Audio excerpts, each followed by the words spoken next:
There are silver-tressed darlings and raven-maned delights. When my coquette's fired up, she beats them in the night. That redhead walking. You get too close, she'll warn you with a growl. She's a fog-cutting, scarlet-strutting, leather-chested girl. That redhead walking.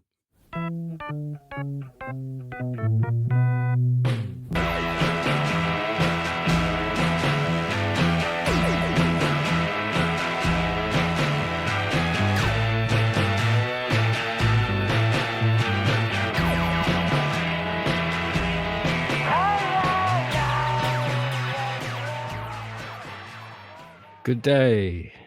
Thank you for joining us for yet another episode of the This Are Johnny Domino podcast, wherein myself, Steve, and my brother Giles, hello, talk about songs that we recorded about 30 years ago for no real reason other than just to talk about music in a way that we used to. That is what we do.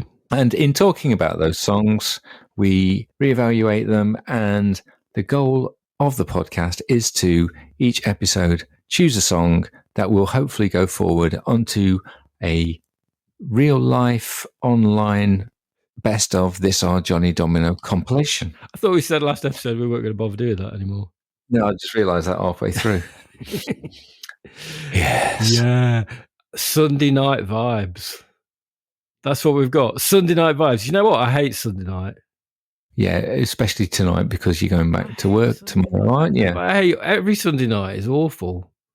This is the first episode we've ever recorded on a Sunday night, and this could go very wrong. It could go either way.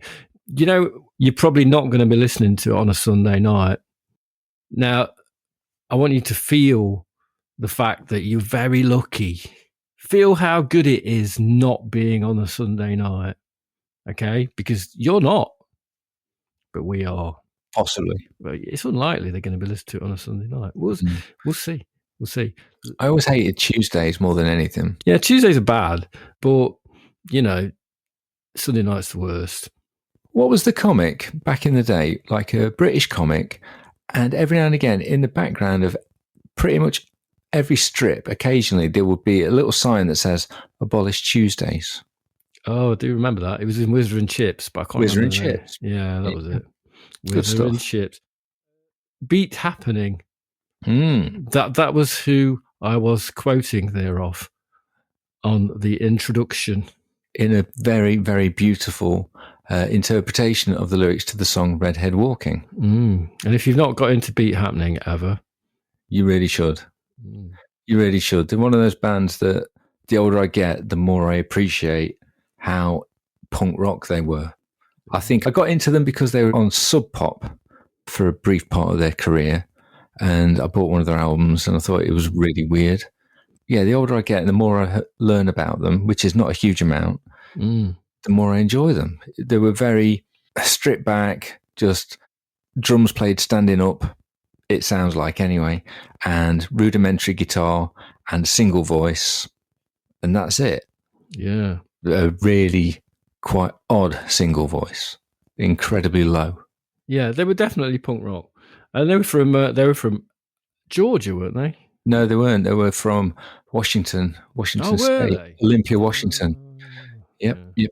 I mean, that song is a really peculiar one because it's an almost Lee Hazelwood type song about a vamp. Most of their songs are very kind of childlike. Yeah. In a way. Hot Chocolate Boy. Hot Chocolate Boy is a great song. But we are going to listen to one of our songs, aren't we, first? So this is a single that we released back in the day, or was released with us on back in the day. And it's a split single with our friend and colleague, MJ Hibbett. Yeah. We've previously featured one of the songs from the single, which is our song called Mex, which is available on the first volume of The Very Best of This Are Johnny Domino, available on your online streaming service of choice right now. We'll put a link in the show notes. But this is the other song that we recorded, and it's a song called Good Feeling.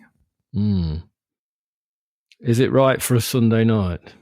I think it's probably ripe for your Sunday night.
So that was our band, Johnny Domino. From when? When was that? That was recorded in Ilkeston in 1999, and it came out in February of 2000. The split single was, as you've mentioned, ourselves on one side and MJ Hibbett and the Validators on the other side. Both of our first albums were coming out on Artists Against Success. The single came out on Reveal Records of Derby. And then we did a tour together. We did. Just to recap, for people who haven't been listening to this since the beginning, the name Johnny Domino, it originated from us thinking about starting some sort of country and western type band. That's right, isn't it? Like a joke country band. But that was not very... I couldn't hear any country there. There's no country there. There's no country there. I didn't used to like that song that much, but I think my opinion of it was coloured by the fact that the bass line's quite boring, and I got a bit bored playing it. Oh, dear. Actually listening to it, I quite liked it. But that's interesting. You see, you know, when you colour, it's kind of coloured by what you're playing, your opinion. Because I don't know, I just thought that's a bit of a boring song. I don't like that. Yeah. But actually, listen to it now, it's all right. I've got a few memories of that song. One of the things to mention is that we used to have a pretty good time. We used to enjoy ourselves. But people used to accuse us of being miserable and quite dour. And I've got a memory of playing that song, which is quite downbeat. I remember we played it in the rain at the Abbey Park Festival in Leicester in August of 1999. And I remember us playing that song. We really kind of dug into it. And I don't think that helped us seem like a cheerier band. I don't know. It's a weird song because it's a contrast between sort of like the song is talking about a good feeling, but it's a bit of I don't know, it's dour, but it's doggedly kind of churning along kind of music. You know what I mean? It sounds quite determined, I think. But the lyrics are about good feeling good. I like the contrast. Yeah. I've got a memory of that song. I think Jim wrote the words to that song. And in my head, it was inspired by an interview that he'd read with Robbie Williams moaning about the pressures of success.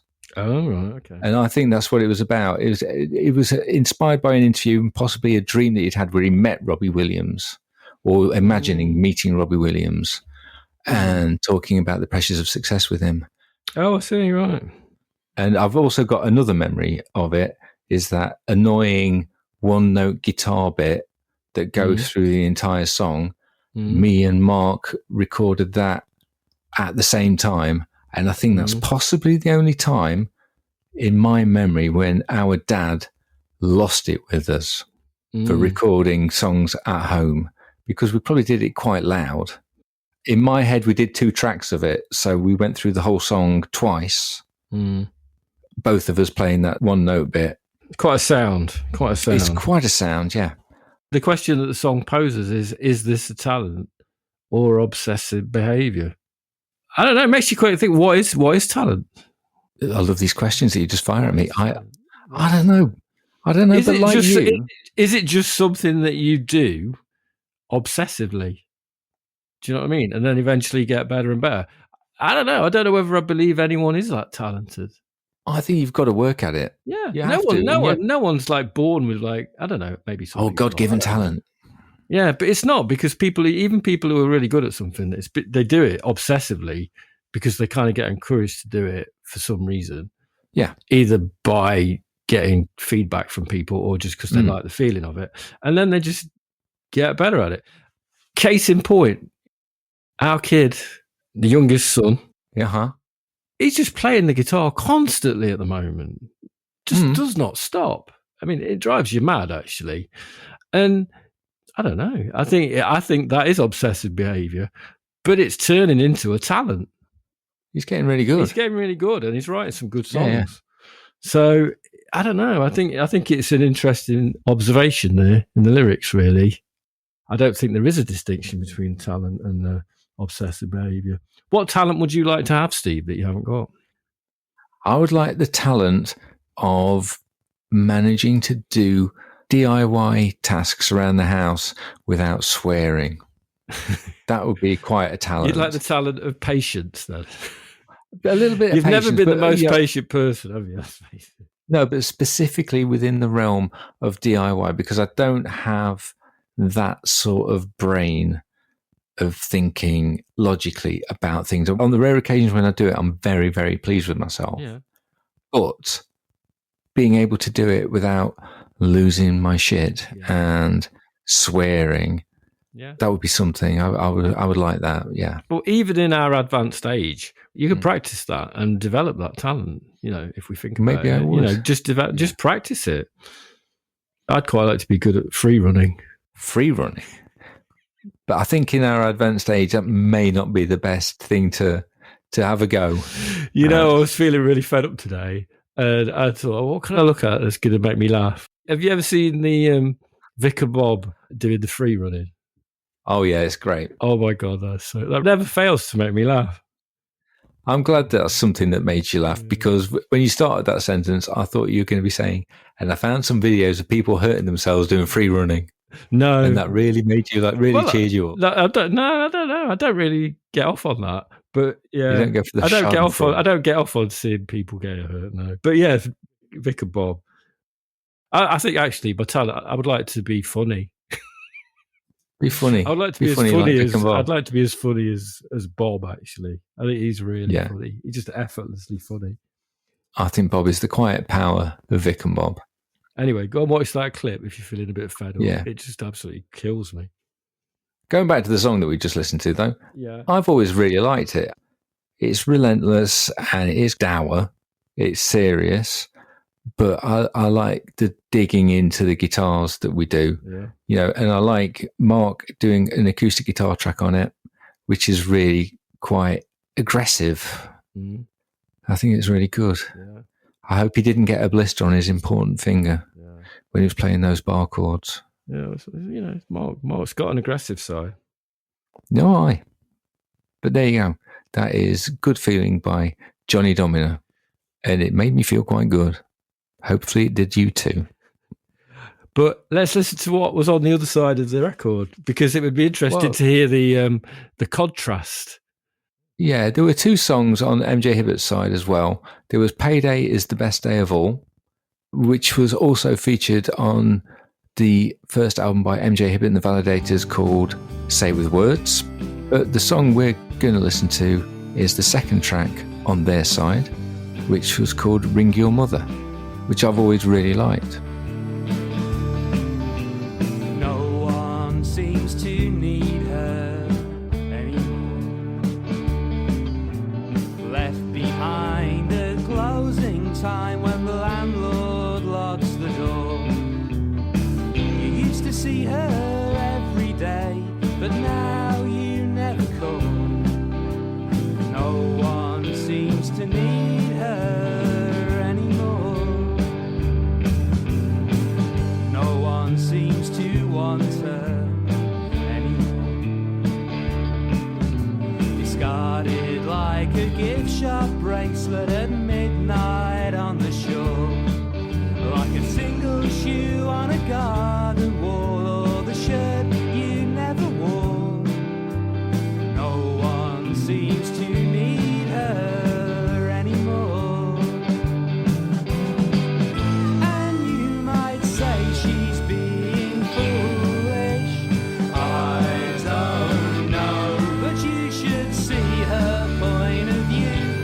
You should treat her better. You may be gone, but you're not forgotten.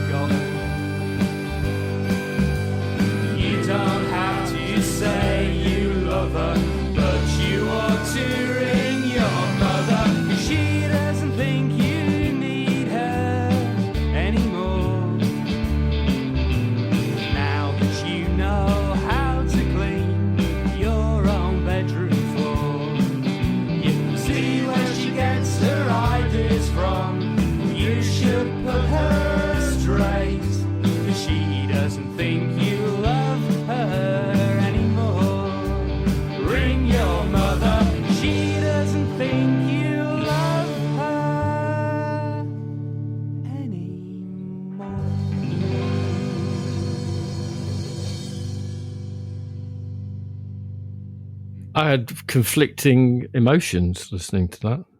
And whence did they come? When it first started, I was thinking, if anyone was like picking up this record and didn't really know either band, they might sort of think that was the side of somebody called Johnny Domino, because that did sound a bit like a country singer, really, especially a wailing harmonica. Yes, very nice. Which was very nice. I like that. But I disagree with the lyrics, because I think you do need to tell her that you love her. You do need to call her. But he does say in the song, about halfway through the song, he says, you don't need to tell her you love her. But I think you do need to tell her you love her. And it made me feel a bit sad. I think that was the point of the song, though. It was meant to make you feel a bit sad. I'm sorry. I did think that was a really good song. And I did enjoy it. But now it's brought on that Sunday night mood again. Oh, man. Okay, well, we need to hear something a little bit stupider then. Shall we listen to something a little bit stupider? Yeah, I don't want to. I mean, I did enjoy that. I love MJ. But it's made you... But that's made you feel a little bit down. I was not in the right place to hear that. You weren't expecting to have those feelings. I wasn't. Right. Okay. Well, let's go stupid then. Yeah. Now, this podcast is called This Are Johnny Domino, but at one point in the life of Johnny Domino, we decided to form a splinter group called a Jimmy Dorito. Mentioned it before, but for the sake of new listeners, it was a bank holiday Monday. It was terrible weather. Me and you were in the house. We wrote down a list of 8 song titles and we set ourselves the challenge of writing and recording them within 4 hours. This was the 8th song on the list. Now, we were getting warmed up at this point. Well, we were just about to finish. And the thing is, a lot of the songs had like one riff or a couple of musical motifs. For some reason, this has got a verse, a pre-chorus, a chorus, and a coda. That's what I'm saying. We're getting warmed up. But it's weird. I don't understand where it came from, because we didn't have any of these bits of music prepared. And it's got 2 guitar parts, bass, and you wrote some words. Yeah. It's a jaunty little tune. It's rather unrehearsed. It's untuned. And you may enjoy it, you may not. Depending on what state of mind you're in. But I think I quite like it. So let's hear it. I think it's going to perk you up. It's called Neat Little Haircut. It's under control, no longer spinning into space. I lean over and ask you, what's the name of this dance place? Well, I never read the Bible, but that doesn't mean that I'm bad.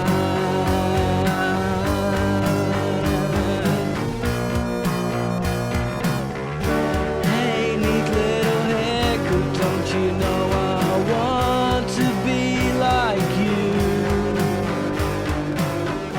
Hey, neat little haircut, will you tell me just what I need to do?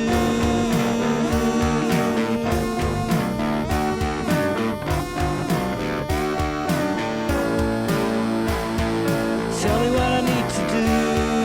Tell me what I need to do. Tell me what I need to do.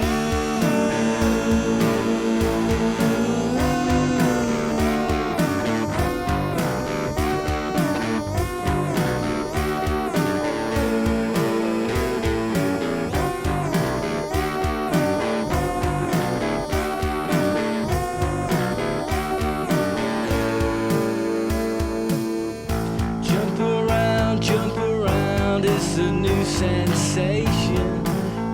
Oh shit, you had it in you. I pretend to be impressed. It's all action here. I'd expect nothing less.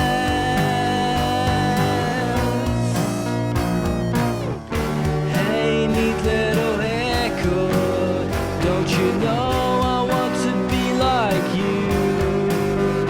Hey there, neat little haircut, won't you tell me just what I need to do? Hey, neat little haircut, don't you know I want to be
That's the kind of lo-fi madness that we need.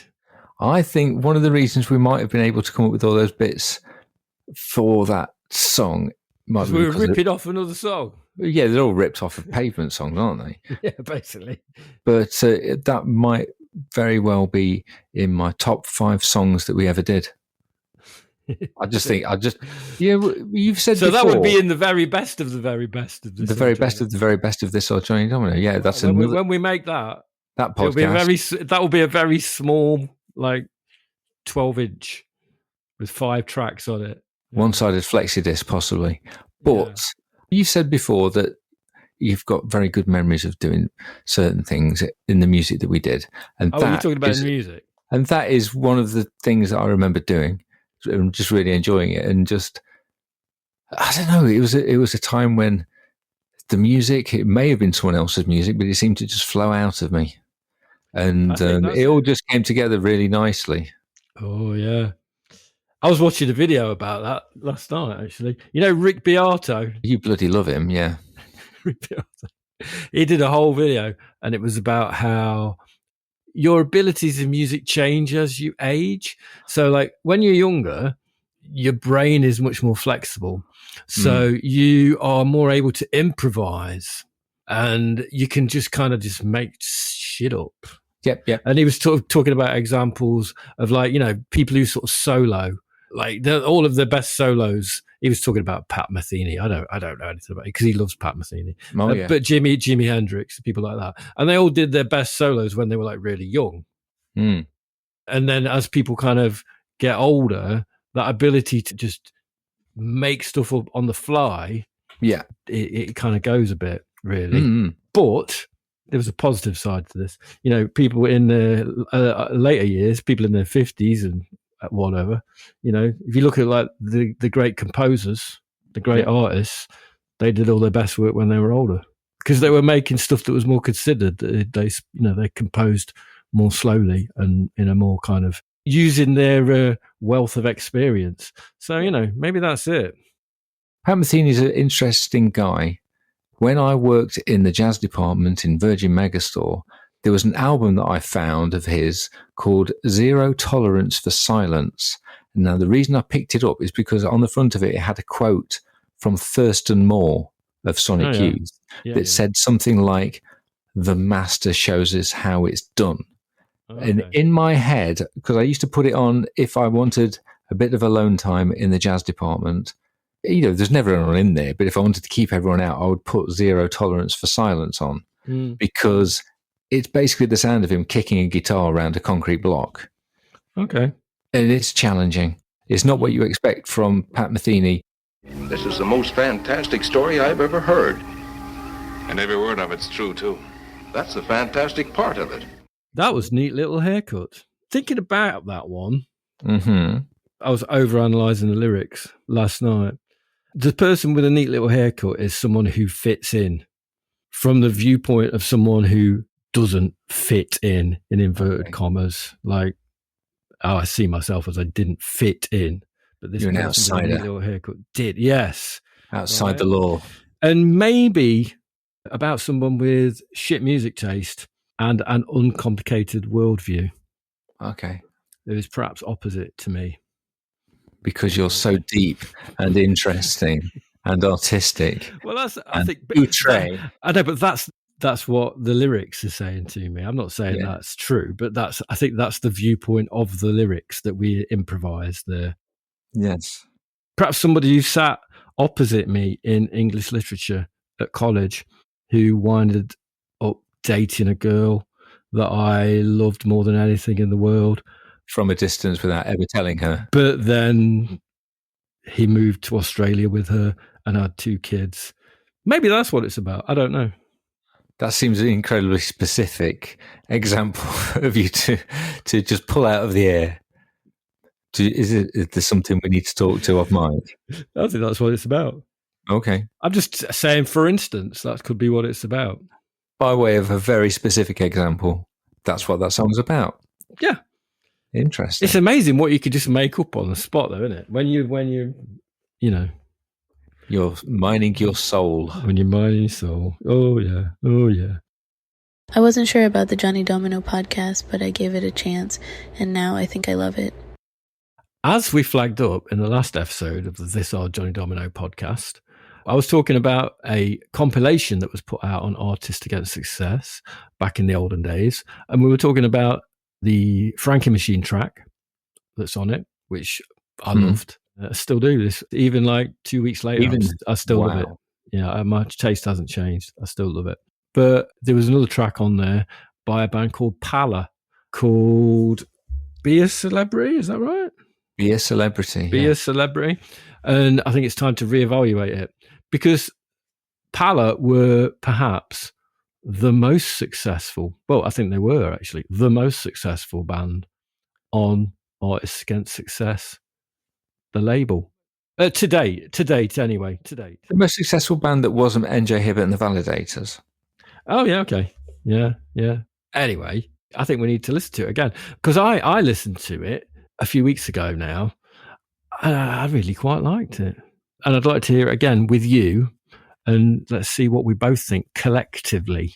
I want to be a celebrity.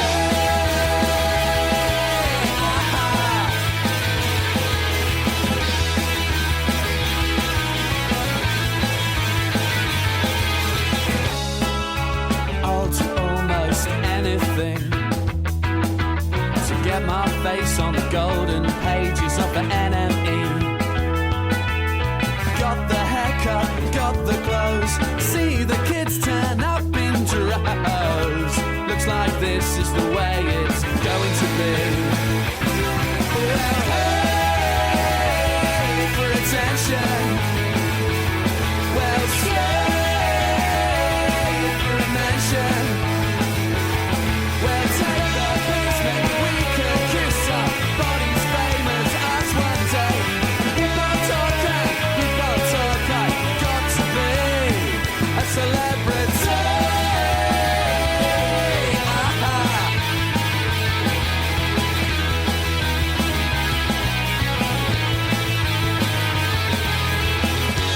Tell me you love me, tell me you love me, tell me that I'm talented. Tell your friends and tell them again and again and again and again. Ask me will I talk to you when I'm famous, when I'm famous, when I'm famous, when I'm famous. I got to be a celebrity. A celebrity. A celebrity.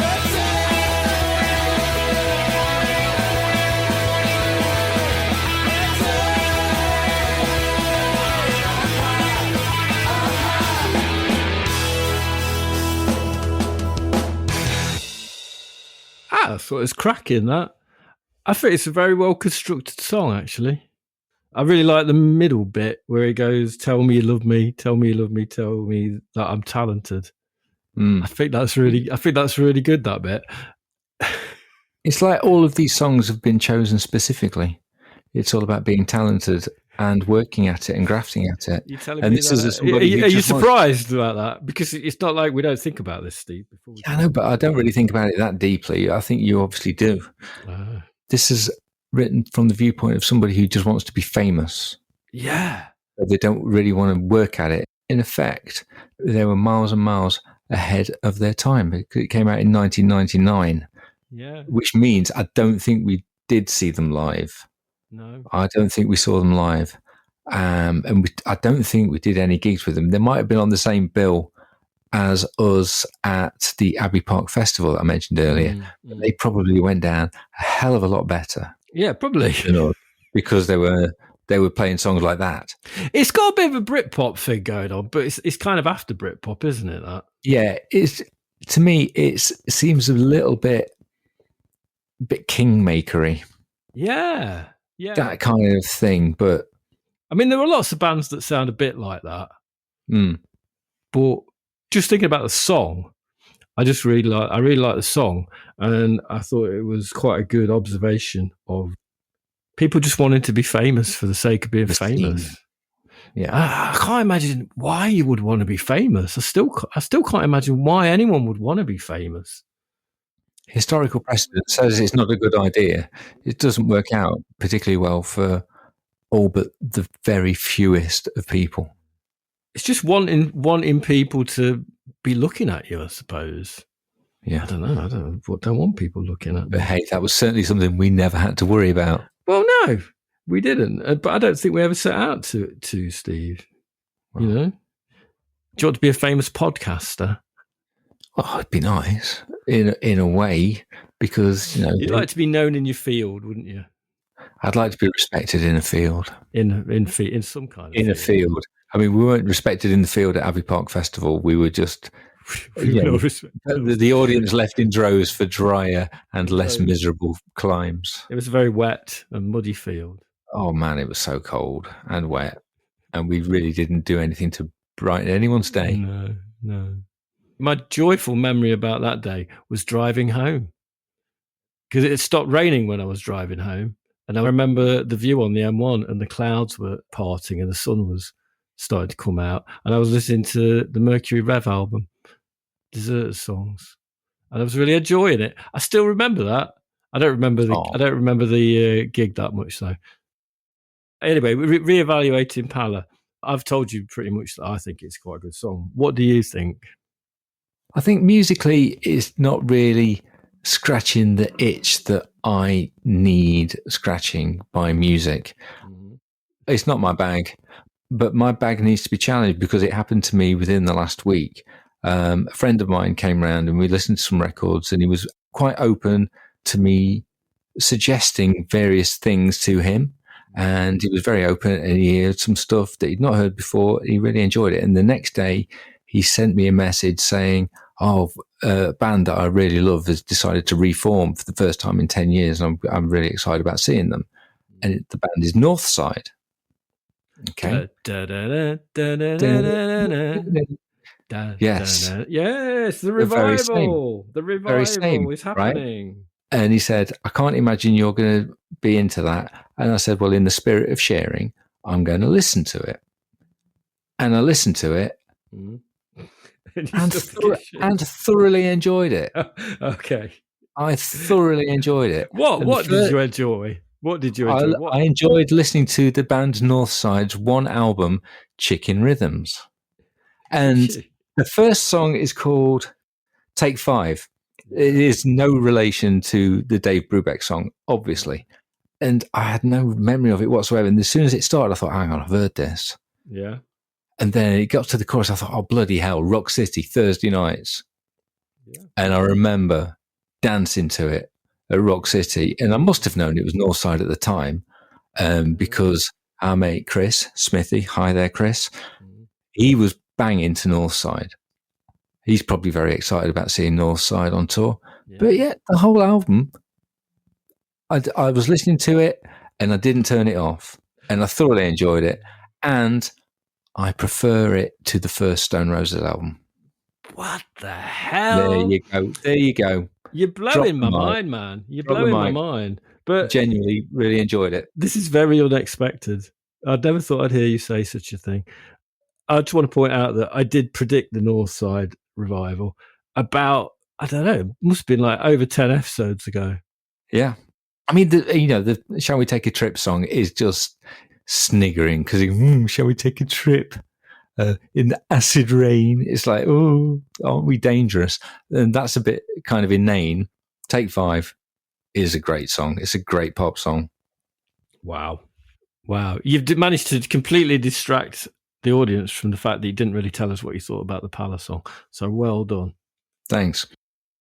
Shall we go on to the last song that we're talking about? And it is a song by Johnny Domino. Yes. And it's a song that we recorded around about the time of our last album, our fourth album. You prefer me to call it the fourth album, not the final album. Yeah, it's the fourth album. The currently final album by Johnny Domino, Solid Ground, but we didn't include it on the album. It's an album offcut. It's one that I've always thought was rather good. I think we only ever played it live once, but don't worry if you weren't there, because I don't think anyone else was there. apart from the band Mr. Lee, who we were playing with. The first time we met Mr. Lee, and they went on before us, and then we played our set to pretty much an empty room apart from Mr. Lee, but he was a very nice man, and we saw him fairly regularly after that. Yeah. Is there any Mr. Lee stuff online anywhere? Because I remember it being pretty good. Pretty extreme. One of the main things I remember about Mr. Lee is he sang and played the drums, but he used a handheld microphone. So he was drumming one-handed. Did he have a light in his snare? In his snare drum? There's some proper arty stuff going on. It was pretty cool. And very avant-garde guitar playing and bass playing. And he was a presence. Yeah, anyway, this is fairly avant-garde. This is Johnny Domino with Your Wonderful Life.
Do you think that song needs another bit? Well, the basis of the song, the drums, the bass, the guitar, and Mark's keyboard, we did as a jam. So we just overdubbed on top of it. But that is a whole recording of us playing that song. And we were very much into repetition at the time, and very much inspired by Andy Warhol's maxim that he said to the Velvet Underground, which is always leave the audience wanting less. I don't know what the other bit would be, like a reggae bit in a Paul McCartney style. There's an idea. Or a key change. Maybe. I think, what we could do, can we not just take the bit from the Pala song that I really liked and paste it on top? No, play it again ourselves, but just magpie that bit about tell me you love me, tell me you love me. I mean, that sounds like a hideous mashup, and I like a mashup. Yeah, it needs something. It's always needed something. Can you remember recording the vocals? Because we recorded it in my bedroom at Mum and Dad's house, and it was really hot. So we had the windows open. So there's loads of background noise on Jim's vocal, and you could hear some birds singing on there. I can hear the birds singing. Yeah, but some of them are actual birds, and some of them are you in the garden with a bird call, and I don't know which is which, but I really like the fact that you can hear birds calling, whether they are real birds or you knobbing about with a bird call. Yeah, one of those ones that you fill it with water. Yeah. So I was standing in the garden, was I? So I don't have a problem with it. Look, let's just face facts. We do like a bit of the old krautrock, we like a bit of Can, we like a bit of Noi, and that's what we were doing. We're just channeling that sort of repetition. Yeah. You don't need to have loads of bits in songs. You could just do the one. Not wrong with it. It's an academic point anyway, but I've always thought, did it need something else? Would it have been a better song if we'd had another bit to it? Or if it had gone on a bit longer? I don't know. One or two. One bit.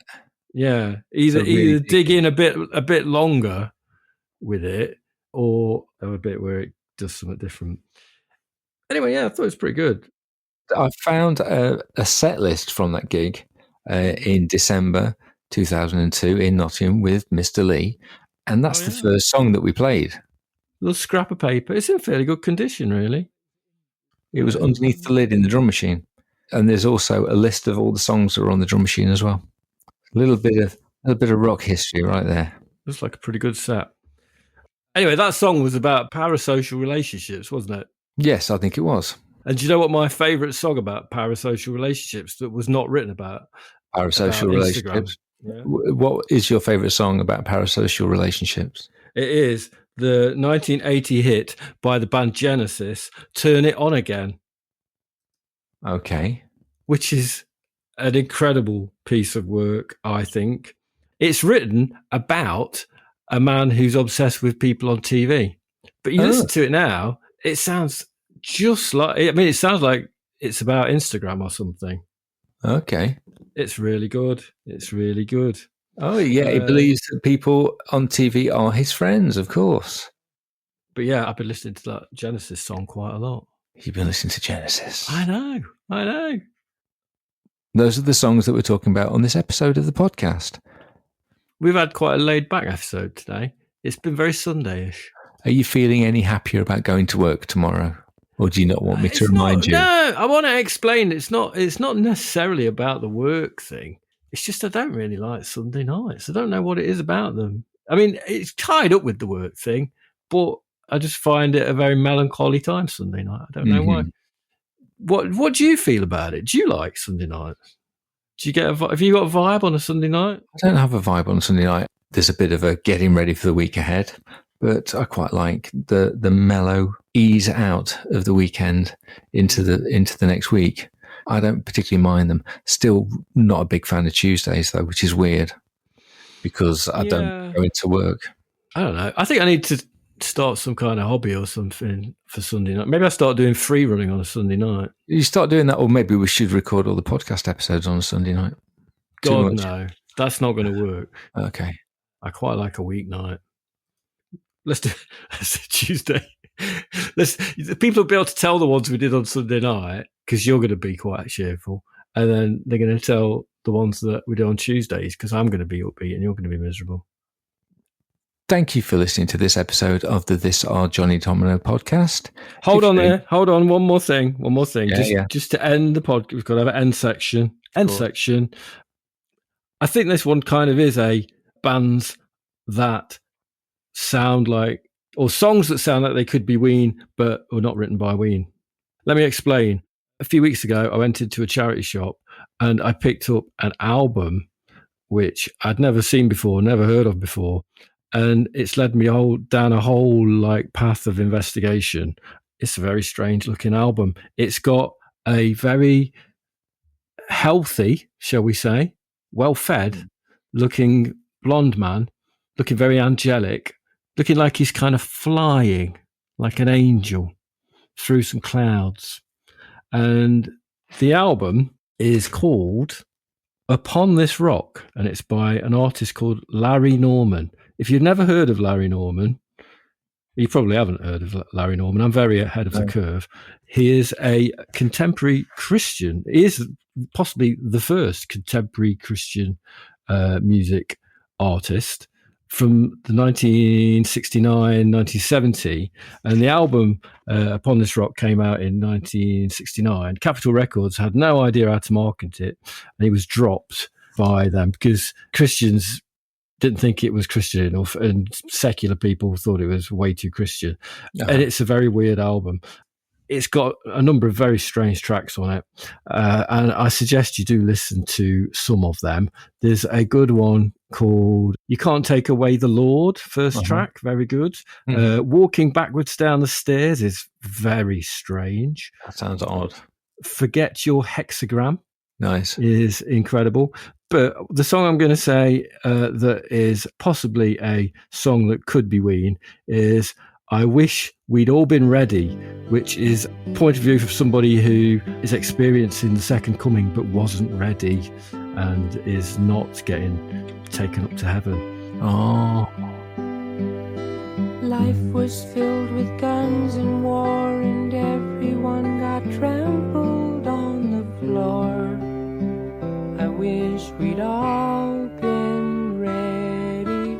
Children died, the days grew cold. A piece of bread could buy a bag of gold. I wish we'd all been ready. There's no time to change your mind. The sun has come and you've been left behind.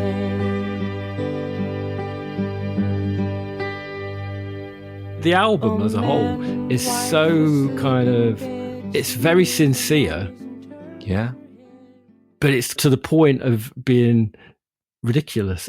So it makes me think of Ween in that respect, because they do those things that are very straight.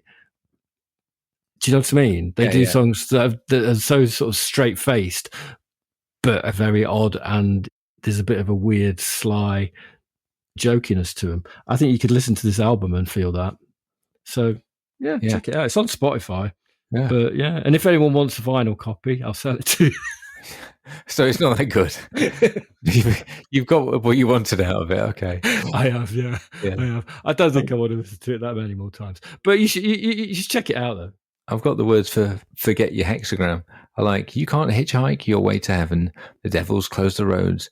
You live once and you die once with no reincarnate episodes. You can't hitchhike to heaven or get there, but just being good. The rules were set down long ago when the spikes went in the woods. You see, that's not a very... When the spikes went in the woods. I think the point I'm trying to make with talking about this is it's that joy of picking up an album that you don't know anything about, right? And I just picked it up and I just thought, I'll buy that. It's got a really weird cover. I also picked up an album by the Yetis, which is horrendous. I'll talk about that another time. But back in the olden days, I used to go and buy a record on spec just because I like the cover. I don't go into rough trade now and do that because I'm not going to spend 30 quid on something that I don't know. It's shite. It's not in the bin in selected. It's called Foreign and US Sale. You know. Yeah. I got a couple of albums from there that are half decent for $2.99. Yeah, exactly. That was good, wasn't it, when you could do that? Those were the days. Please do like and subscribe to our podcast and recommend it to someone who you think might like listening to all this kind of weird shit. Send us some of your old music and enter the eternal halls of the 4-track gods.